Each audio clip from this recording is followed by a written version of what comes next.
Olá, meu nome é Fernando Galvão, eu falo do Brasil e tenho muita honra de participar da primeira conferência para o desenvolvimento de direitos humanos em Coimbra. O meu trabalho, o trabalho que eu pretendo apresentar, diz respeito à execução provisória da pena privativa de liberdade, em especial, no projeto de lei anticrime que o governo brasileiro submeteu à apreciação do Congresso Nacional. Esse projeto tem por número 882 de 2019 e propõe, nessa questão específica, alterar 8 artigos do Código Penal, do Código de Processo Penal e da Lei de Execução Penal. Esses artigos, então, passariam a prever a possibilidade de se executar provisoriamente a pena imposta em condenação após decisão do segundo grau. Me parece que essa é uma temática importante, que traz muita discussão no Brasil, em especial pelo posicionamento dividido do Supremo Tribunal Federal a partir de 2016. O problema que me parece ser maior no que diz respeito à execução de pena, o aprisionamento, diz respeito ao número muito elevado de pessoas que estão encarceradas ainda provisoriamente. No Brasil, o censo penitenciário revela que mais de 40% dos presos são presos que não tiveram sequer condenação, ou seja, são presos provisórios.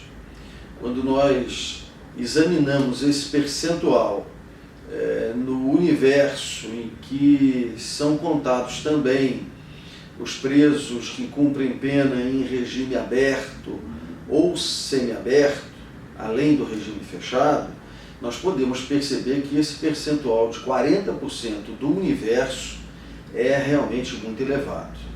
Parece que o nosso maior problema seria efetivamente o que diz respeito às execuções provisórias. Mas, após condenação, que é o que o projeto quer então regulamentar, uma execução provisória de pena me parece que não é medida que se compatibilize com a nossa Constituição da República.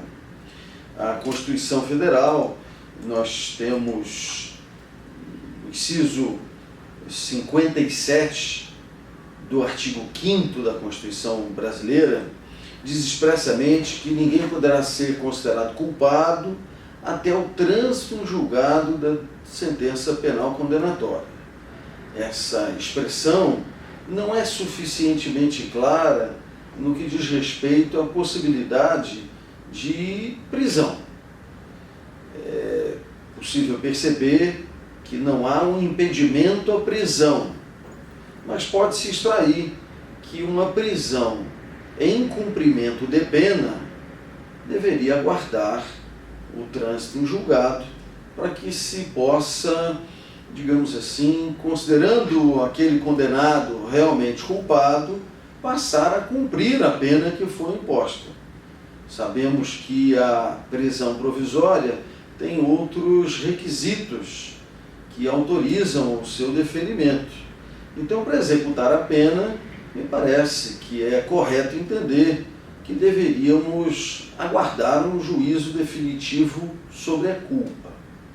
Essa questão não está, digamos, regulamentada na Constituição, não está regulamentada no Código Penal, nem no Código de Processo Penal, muito menos na Lei de Execuções Penais.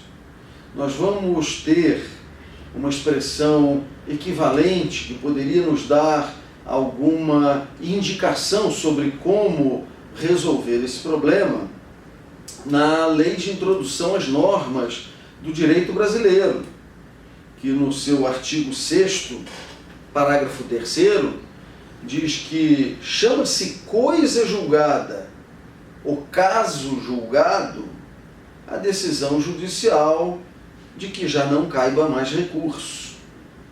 Bem, me parece que se Brasil, a sociedade brasileira, entender que devemos começar a execução da pena após a decisão em segundo grau, o mais correto seria mudar a definição de trânsito em julgado.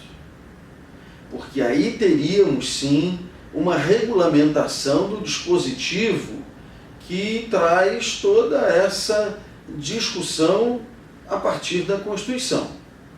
Então, ao invés de alterarmos 8 dispositivos, melhor seria alterar o parágrafo 3º do artigo 6º da Lei de Introdução às Normas do Direito Brasileiro, para que pudéssemos, então, definir um outro momento processual como o trânsito em julgado.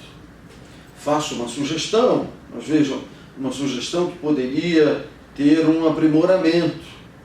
Poderíamos dizer, por exemplo, que chama-se coisa julgada ou caso julgado, e talvez melhor seria trânsito em julgado, quando a decisão já não admita mais recurso com efeito suspensivo em segundo grau de jurisdição.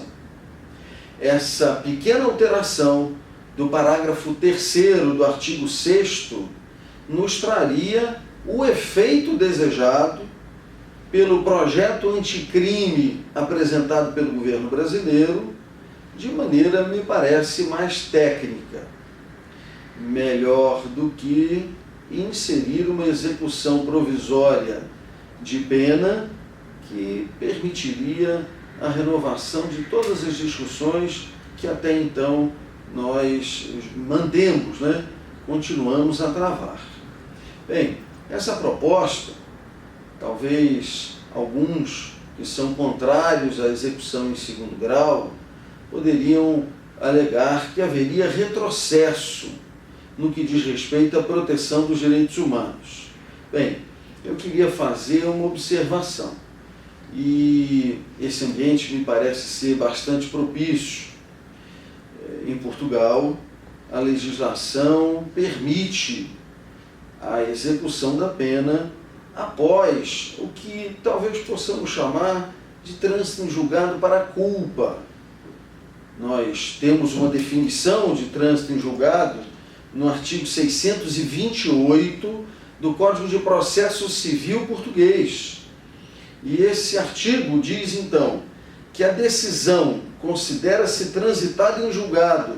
Percebam que ela é melhor do que a nossa definição, porque haveria uma conciliação mais adequada com a disposição constitucional. A decisão considera-se transitada em julgado, logo que não seja suscetível de recurso ordinário ou de reclamação. Uma decisão em segundo grau de jurisdição encerra a análise sobre a prova e sobre a culpa daquele acusado. Se houver a admissão de uma prova ilícita, ou se a discussão em recurso extraordinário ou especial versar sobre a ilicitude da prova, os recursos podem ser recebidos sob efeito suspensivo, quando o Tribunal Superior perceber que a discussão que envolve o mérito daquele recurso especial ou extraordinário pode trazer repercussões sobre o mérito da condenação, é possível a admissão do recurso com efeito suspensivo. Isso faria com que não houvesse o trânsito julgado para a culpa e nós pudéssemos então prosseguir com discussão sobre validade da prova, sobre a culpa daquele acusado, tanto no Superior Tribunal de Justiça quanto no Supremo Tribunal Federal. Essa me parece ser uma solução mais adequada e lamento que o projeto de lei 882 de 2019 esteja insistindo em uma perspectiva que me parece já é equivocada desde a decisão paradigma no Supremo Tribunal Federal. Se nós entendermos que a execução que tem início após decisão de segundo grau é provisória, nós temos uma série de questões a enfrentar, a começar pela necessidade de antecipar uma execução definitiva, porque iríamos antecipar a execução de uma decisão que ainda não é considerada definitiva. Essa me parece ser a primeira e mais importante das dificuldades a enfrentar. E vejam, se nós tivermos razões suficientes para antecipar a execução provisória, nós teremos as mesmas razões para a decretação de uma prisão de natureza cautelar. E aí a confusão entre o início da execução e a prisão cautela, que já conhecemos de maneira muito tranquila, tanto no processo penal brasileiro como português. Me parece, então, para concluir, que o projeto anticrime do governo peca na perspectiva de inserir uma execução provisória, quando poderia trazer melhor, digamos, conciliação para as disposições do nosso ordenamento jurídico brasileiro, mudando a definição de trânsito em julgado. E essa seria uma mudança que se compatibilizaria com várias ordenações jurídicas do mundo, a exemplo do ordenamento jurídico português, que no seu artigo 628 do Código de Processo Civil entende sim que a decisão é transitada em julgado após esgotarem-se as discussões de segundo grau de jurisdição. Agradeço a organização do evento, a possibilidade de estar participando à distância. Parabenizo todos os organizadores e participantes, agradecendo a todos pela oportunidade e pela atenção.